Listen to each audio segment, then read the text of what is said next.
Məsləhət nədir? Məsləhət iki cürdür, danışdığımız kimi. Siz özünüz siyahı hazırlayırsınız, bir də var başqa bir siyahını yoxlamaq istəyirsiniz. Bunlar fərqli-fərqli işlərdir. İndi baxın, siz deyirsiniz ki, mənim üçün seçim hazırla. Üzərinə klik edirik, deyirəm bakalavr. Baxın, buradan seçirik ixtisas qrupu, məsələn, deyirəm ikinci qrup. Ödəniş forması, məsələn, dövlət istəyirəm, təhsil forması əyani qalsın. Yenə eyni balı yazıram, 200. Burada olsun, məsələn, bir dəqiqə, 250 olsun, məsələn. Baxın, uşaqlar, burada əsas 4 dənə bölmə var. Siz həyatda bu işi necə aparırsınızsa, biz eyni formanda burada realizə eləmişik. Yəni, bu nə deməkdir? Siz deyirsiniz ki, adama həyatda gedirsiniz, hansısa müəllimi yanına. Adam sizə sual verir ki, ay qızım, ay oğlum, arzun nədir? Harada oxumaq istəyirsən?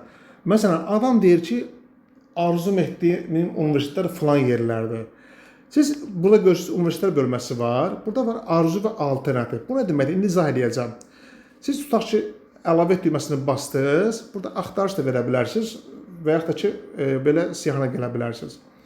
Məsələn, siz deyirsiniz ki, neft sənaye, məsələn, iqtisad, texniki və məsələn, deyirəm, Bakı dövlət. Bunları seçdiniz, düzdür? Bunlar sizin arzuvuzdur. Amma sistem sizə irəli getməyə o vaxt imkan verəcək ki, siz ən azı 2 universitet alternativ qoymalısınız. Bu nəyə bərabərdir? Məsələn, adam sizə sual verir ki, birdən bu universitetlərə balın çatmasa, hansıları məsəl özünə uyğun görürsən də, yəni oxumaq üçün. Ona görə də mütləq məsləhətdir ki, əlavə bir dənə alternativ universitetlərdən əlavə edin. Tutaq ki, deyirəm, məsələn, kooperasiya deyək, mən çox misal verirəm, yəni və məsələn deyirəm, bir dəqiqə, məsələn, Bakı mühəndislik deyirəm, məsələn. Amma görürsünüz, siz əlavə edəndə bu həmişə arzu kimi düşür. Ona görə nə edirsiniz? Məsələn, Bakı mühəndisliyin üçün alternativdirsə, arzu sözünüzə klik edirsiniz, olur alternativ. Bir dənə də vursunuz, olacaq arzu. Deməli, arzu, bu oldu alternativ, bir dənə də, məsələn, kooperasiya, bu da olsun alternativ. Hansısa siyahını silməsində qabağında görürsünüz, belə deyək, zibil qutusu anlayışı düyməsi var. Vurursunuz, o siyahdan silinəcək. İndi növbəti addım var. Bir də var ki, istəmədiyim universitetlər. Bu nə deməkdir? Məsələn, sistem sizi formalaşdıranda, siyahını da analiz edəndə elə bir hal olacaq ki, siz nə arzularınıza düşə bildiniz, nə də alternativə düşə bildiniz və yaxud da o qədər az seçim oldu ki, 15 siyahı dolmadı. Amma sistem hamı çalışır ki, 15 siyahı doldursun ki, birdən də şey olmasın, çöldə qalmasın. Baxmayaraq ki, arzusu da alınmadı, amma azaldı və ya ki, alternativ də azalına bilər. İstər-istəməz, amma siz sistemə deyirsiniz ki, eybi yox, mən çöldə qalaram, amma mən bu filan yerdə oxumaq istəmərəm. Bu, onda deyirsiniz ki, istəmədiyim universitetləri, yəni əgər 15 yerdən az qaldısa, nəsə doldura bilmədiyin, özündən doldurmağa çalışanda bu universitetləri bura qətiyyən daxil eləmə. Məsələn deyirəm, bura universitetdə çıxır ki, tutaq ki da, bura universitet çıxır ki, yuxarıda onları əlavə eləməmisiniz. Yəni, istəmədiyim universitet seçəndə, siz baxarsınız ki, yuxarıda əlavə elədikləriniz burada görsənmir də, məntiqli sistem bunu kontrol edir. Mən tutaq deyim ki, Azərbaycan Odral yurdu, yəni bu adları boş verin, yəni mən universitetlərin reytingini toxunmaq istəmirəm, sadəcə nümunə verirəm. Deyirəm, yada saxla.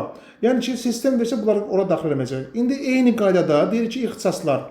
Yəni, mən harada oxumaq istəyirəm? Daha doğrusu hansı ixtisasları? Məsələn, bunları seçirəm, məsələn deyirəm də, maliyyə, marketing, menecment, mühasibat, tutaq ki da, statistika, sosiologiya, məsələn deyirəm, yadda saxla deyirəm, düzdür? Və eyni qayda burada deyirəm ki, bunlar mənim üçün alternativdir. Mənə əsas bunlara salmağa çalış, olmasa alternativlərə. İndi də eyni qaydada, mən istəmədiyim ixtisas, yəni mən ümumiyyətlə oxumaq istəmərəm də o ixtisası. Əlavə edilməsini basırıq, tutaq deyirəm ki, mən heç vaxt orada mənim olmaq istəmərəm, nə bilim, bəliyyəni oxumaq istəmərəm. Budum yada saxla. Bu qədər sadə. Bunları vurduqdan sonra deyirsiniz ki, seçim siyasını hazırla. Tamam. Seçimləriniz hazırdır, görürsünüz. Və deyirin, nəticəyə bax. Super. Baxın, əla şanslar. Sistem sizi aparıb sizə 15 siyahını düzəldib. Yəni, burada da göstərdir ki, sizin seçim balınız, sənin balın neçədir? Proqnoz nədir və 26 fərq, plus fərqlə, yəni müsbət fərqlə. O demək ki, şansınız böyükdür, əladır. Mən bu əla digərlərində, məsələn, fərq burada baxın ortadır. Yəni yenə də müsbətdir, amma fərq. Amma aşağıya daha yaxınsınız da. Ona görə də bu okeydir. Və bu siz seçimlərinizi görürsünüz, yuxarı yazılıb əla, orta, riskli. Düzdürmü? İndi nə edirik biz? Yuxarıda görürsünüz PDF var. Düzdür? PDF deyil, məsələn, vurursunuz, deyir ki, göndərilsin. Çünki ola bilər ki, siz bu siyahıya yenidən baxmaq istəyirsiniz, nə baxsa, ən azı PDF formasında və kiməsə göndərmək istəyirsiniz. Düzdür? Deyirsiniz, göndər. Baxın, göndər dediniz. Əla, uğurla göndərildi. Gördünüz, yuxarıda mənim telefonuma mesaj gəldi. Vurdum. Baxın, atdı mənə mesaj. Üzərinə klik eləyirəm. Möhtəşəm. Baxın, bütün PDF ilə həmin məlumatlar hamısı mənə burada gəldi burada. Aha. İndi baxın, dala qayıdıram. Dala qayıdıram. Məsələn, sizin balansınız biraz əvvəl 1 var idi da. Mən də hesabıma geçsəm görürsünüz 15-li seçim də 0 qaldı. Bu məsləhət bölməsindən qalıb yenə davam eləmək istəsəm, mənə xəta verəcək. Seçim siyahısını hazırla. Xəta baş verdi. Mütləq xəta baş verəndə düzdür, bunu əslində biraz düzəldib daha belə anlaşılır eləmək istəyirik. İndiki formada davam edirik. Okey.